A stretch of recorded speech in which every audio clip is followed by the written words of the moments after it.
Sirajganj express train পুনরায় চালুর দাবিতে পদযাত্রা করেছে সুশীল সমাজ, সাংস্কৃতিক সমাজ, রাজনৈতিক সংগঠনের নেতাকর্মী ও ছাত্র সমাজ। তাছাড়া সাংবাদিক, কৃষক, দিনমজুর, ব্যবসায়ীরাও এই পদযাত্রায় অংশগ্রহণ নিয়েছে।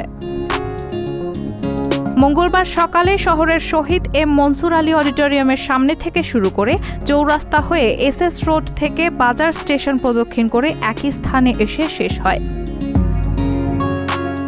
সেখানে এক সংক্ষিপ্ত আলোচনা সভায় প্রধান অতিথি হিসেবে উপস্থিত থেকে বক্তব্য রাখেন বিএনপি কেন্দ্রীয় কার্যনির্বাহী কমিটির সদস্য ও জেলা বিএনপির সাধারণ সম্পাদক সাইদুর রহমান বাচ্চু।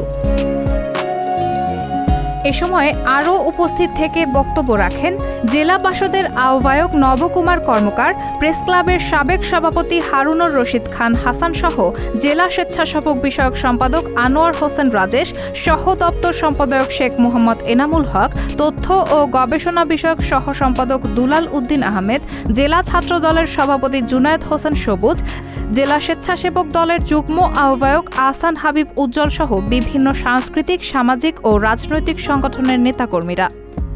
উল্লেখ্য, গত রবিবার স্থানীয় একটি হোটেলের কনফারেন্স রুমে বৈষম্যবিরোধী ছাত্র আন্দোলন চলাকালে বন্ধ হয়ে যাওয়া সিরাজগঞ্জের একমাত্র ট্রেন সিরাজগঞ্জ এক্সপ্রেস 7 দিনের মধ্যে চালু না হলে উত্তর পশ্চিমবঙ্গের 16 জেলার সকল ট্রেন চলাচল বন্ধ করে দেওয়ার হুঁশিয়ারি দেন বিএনপির কেন্দ্রীয় নির্বাহী কমিটির সদস্য ও জেলা বিএনপির সাধারণ সম্পাদক সাইদুর রহমান বাচ্চু।